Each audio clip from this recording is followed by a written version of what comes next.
That actually a tan little line bit up there, cooler huh? outside than it was in the tent. Oh Oh shit! shit! Had it. Ron C said he had an E4 banging an LT during OIF. You know what, man? It's gonna happen. Hey, Randall, roll with this for a sec. I gotta take this. Oh fuck! Now, see, the kiddie pool thing. I could see that being useful. I mean, we did the kiddie pool thing, but it wasn't like what you had to do or what he had to do with.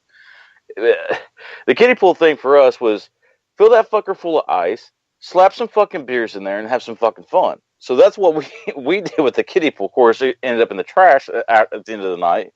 Well, not really at the end of the night, the next morning, but still, you know, try to get that shit cleaned up for the first time. Roll through fucking Sunday afternoon, and for his morning walk by, it's like get that shit cleaned up quick. Let's go, let's go, let's go.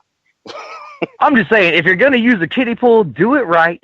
Throw some fucking KY in that motherfucker and have fucking small people fucking wrestling.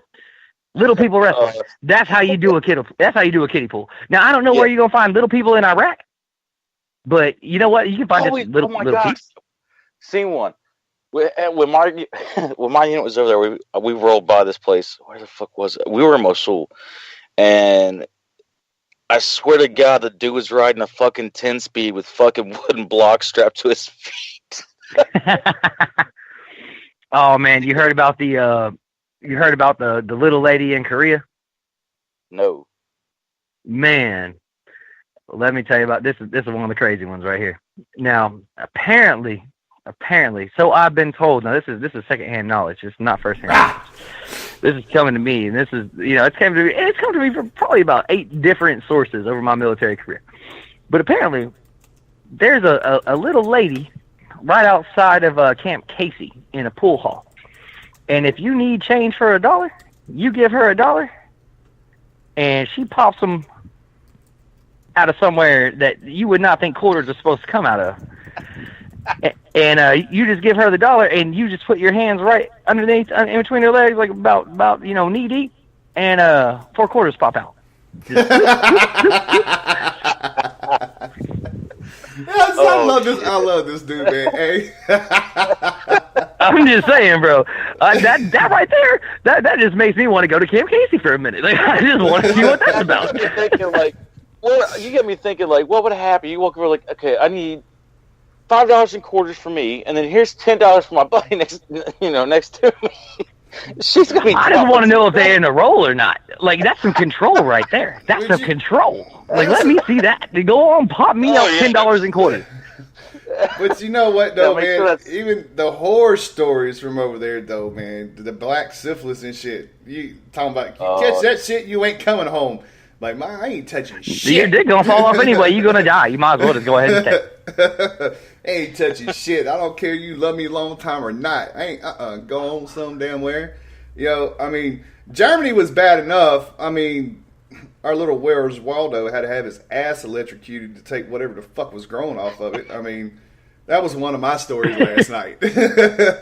We had a dude. We called. He was like Where's Waldo's ugly brother. Okay, and he's a geeky boy. Killer Kirk tried to make a comment the other night, and it was like, anybody in the military can get laid. I'm like, no, the fuck not. No. You can't put that uniform on and just go out there and get something. But this dude would straight take a paycheck and go to the red light every fucking 2 weeks. And we tried to get him stopped because he ain't never got no fucking money. And he ended up with something. I don't know what it was called or whatnot, but he did. He ended up with something. And it took him a month to get him into surgery. I mean, I actually felt sorry for the guy, but then again, he hopefully he learned his damn lesson. But they did. They literally had to electrocute his ass to get whatever the hell it was off. I was like, dude. I mean, would you let her? I was like, you know what? I don't even want to fucking know. I don't even want to know. NCO, one of the NCOs did fucking lose their stripes over it because they let fucking information out that they shouldn't have, and there was a lot of people ragging his ass about it.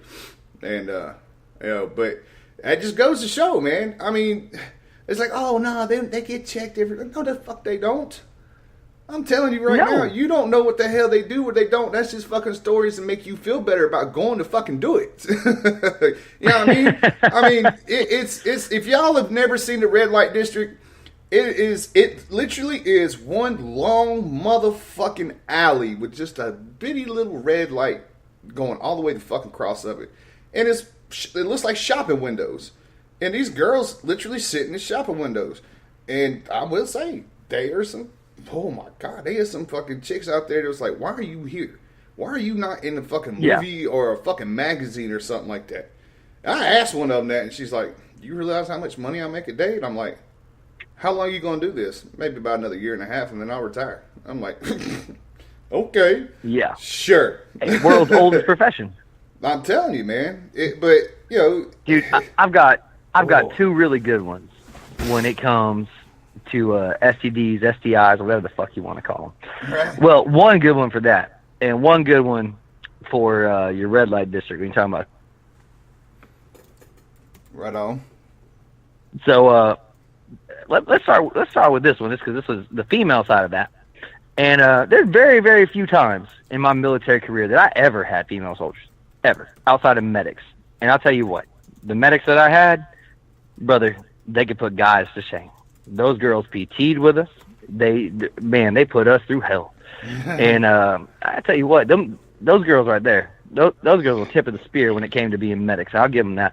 And one of them, when I was in WTU, when I came back after I got hurt off one deployment, and I don't know if she was just embarrassed or what, or she just felt comfortable with me. I don't know, but she was like, "Hey, Sergeant, I need you to come to this appointment with me, and because I'm gonna have to be sedated, and I need someone to drive me home." And I was like, "Yeah, no worries, man. You know, I'll go with you."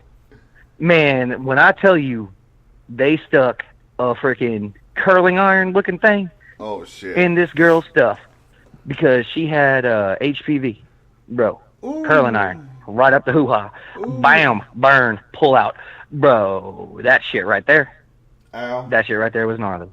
Ow. And you know what? And the thing about it is, too, in the military, a lot of us don't realize HPV runs crazy. Yes, guys carry it and don't know it, and they spread it to females because there is actually no test for it. So it is horrible in the military. If you get out of the military without HPV, you're lucky. But guess what? Half of us probably don't because they can't test for it and we'll never know. So I'm just saying, that shit right there, as far as like, we sit here and we talk about getting rotted off the range or anything else that might happen to us in our career, that right there, bro, that shit was gnarly. You want to talk about getting rotted off the range? No, sir. She got baseball batted off the range with a fucking heating element. That shit was fucking crazy. No. Now, gnarly. the other one, man, I had a soldier, man. He's passed away. He passed away overseas in Afghanistan. God rest his soul. Great young man. He was an immigrant, you know, that had come over here, and trying to remember where he was from. El Salvador. He was from El Salvador, and he came over, and we were stationed up at Fort Drum, New York at the time, and so I got a bunch of guys together, and I was like, "Hey guys, we're gonna go to we're gonna go over to Niagara Falls on the Canadian side." And we had rooms set up, everything else. You know, it was a little cheaper. It was cool. We had some girls going with us. It was gonna be a fun weekend. And pretty much had the whole squad going, you know. So we get over there, checking the hotel, everything else, and I was like, "Hey guys, well, you guys know how this is kind of laid out, man. You got like hotels on one street, bars on one street, restaurants on one street, strip clubs on one street, all that other shit. Like, we're gonna go here, we're gonna have a good time." I was like, "Everybody, you know, mind your spending, everything else. We're gonna be here for 3 days." We had a 4-day that weekend, you know. I was like, "We're gonna be here for 3 days, so mind your spending, and let's all be able to get home." And everybody was like, "Yeah, Roger, start. We got it." So, you know, we checked in, went out to dinner, had a good old time, and went over to the club, made reservations, so we got our own little section, all that shit. You know, we had to pretend like we were balling at the time on like E5, E4, and E3 pay. We weren't making shit. But, you know, we told them we were military, everything else, so they hooked us up. And then a bunch of the guys wanted to go over to the strip club.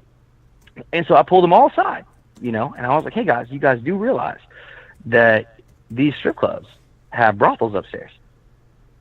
I was like, "All these ladies want is your money, and if they get you upstairs, they got your whole LES." That's it.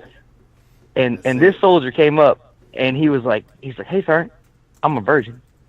I was like, "Well, goddamn, this ain't the place for you to go." No, it's not. So it's not, you know. And so you know, they were in there, they're having a good time, and I had a date. You know, I had a girl coming out to meet me. So I went out and I told my second in command there, you know, my corporal, I was like, hey, bro, keep an eye on all these guys. And make sure this one, let's call him Rod for this sake. Let's call him Rod. Yeah. I ain't trying to throw his name out there. I ain't trying to talk, you know, about the deceased. But it's just a good story. But, you know, I was just like, you know, make sure Rod don't blow that whole LES. You know, just keep him downstairs, keep him straight, and then we're all going to meet up at the club here in 2 hours. We're going to have a good time, and we'll all head back to the hotel, and we'll finish out the night. And he was like, oh, Roger, brother, I got you, man. No worries. He's like, get out here. Go have fun. So I go meet up with them all at the club. About 2 hours later, I'm doing a head count, making sure I got all my guys. And I'm missing one. And I was like, hey, bro, where's Rod at? And he was like, bro, he was with us, man. We were all leaving. He was with us. I don't know what happened to him. I was like, man, you leave him at the strip club? And he was like, man, I think he's still there. I was like, well, you coming with me, brother. And I was like, you know, you guys chilling in the little VIP section for a minute. We're going to be right back. And went down there. We searched the whole strip club. Can't find him. So I'm like, man, he's upstairs. He's got to be upstairs. So I walk upstairs. I kind of describe and everything else. Bro, this little dude right here. Uh-huh. Mind you, he was a virgin. Ain't no more. Ran through his whole LES. He did not have a dime left. He had a debt of like fucking $80 that we had. Ooh. They gave him a little blue pill. Bro, he ran through like 4 or 5 of them girls. So they tell me what room he's in. I go in there. Like, I don't kick in the door. None of it's open. It's unlocked. You know, unlock the door. I just walk in. And I'm like, bro, what the fuck are you doing? Oh, shit. And the girl jumps off, runs out. And he was like, Sergeant, it won't go away. It won't go away. I don't know what they did, but it won't go away. I was like, bro, did you take a pill of any kind? And he was like, yeah, they gave me this little blue pill. Told me it'd make me strong in the pill. And I was like, bro. Did they give him 100 milligram? I'm telling you, man. I was like, first off, if that don't go away in about 4 hours, we're gonna have an issue. We're gonna have to get you to the emergency room. I was like, second of all, put some goddamn clothes on. We gotta get out of here. We gotta go to the club. I was like, but hey, man, high five, props. You knocked off 4 or 5 in your first time. Shit. You are a legend. I was like, how much money you got left? He's like, I don't have $1 left, Sergeant. I was like, all right, well, you're gonna be bumming cigarettes for the rest of the month. But no shit. They had to have gave him 100 milligram Viagra. They had to have. They gave him something. They saw money right there is what they saw. Yeah, I'll tell you what. I'm surprised. I am. From a medical standpoint, I'm surprised he didn't have to get his shit drained. No shit. Like Ron says too, they could have gave him some unagi. They could have. Just saying. You know. But, or he could just be a god amongst men. But he said he did take a pill. So they had to give him something, man. They knew they were gonna get that money. Oh yeah, they were gonna work for every fucking last dime they could on that one. Well, that thing don't go away. So to them, he was just a sex toy. You know what I mean? He was a fluffer. Oh Lord, Jesus! Getting them all warmed up, ready to go for the night. Yeah, I'm telling you. Hey, we all need to go ahead. Let's go ahead and plan a trip to fucking Germany. Let's go to Germany. What is this? November? Let's go in March. Let's go in March. You know what? Let's plan it right and let's go to Oktoberfest and represent the damn American team. We can't, man. I can't. We can't go Why? October. Oh, we can't. Operation Got You 6-2. It's on like Donkey Kong, Bubba. Well, I don't know. It's on the 6th, so we may be able to go after that. I was gonna say, isn't Oktoberfest like towards the end of the month? Isn't it like actually it is. Something like that? Actually, it is. It's towards the end of the month in Munich. Yeah. Fuck yeah, let's do it. Let's plan that shit. Yeah, that's what I'm saying. I plan on being at that too. I'm just saying, I plan on being there. But I'm saying, if we can go towards the end of the month, let's all go and we'll represent the American team. Fuck yeah, let's do it. I'll go ahead and start. Dude, I've been to Oktoberfest. I'll tell you what, that son of a bitch is banging. These so-called wannabe American parties around here, the Oktoberfest, they get crunk. But I'm telling you, dude, Jesus, that shit's fun. That shit's fun. And yes, they do have Das Boots there. Big ass fucking mugs. You ain't seen a mug of beer this fucking big until you get to that bitch. And what the fucking waitresses wear around there, dude. If you're not a man and you don't turn your head, there's something wrong. I'm just saying. I'm telling you, you know what we need to do? We need to do is we need to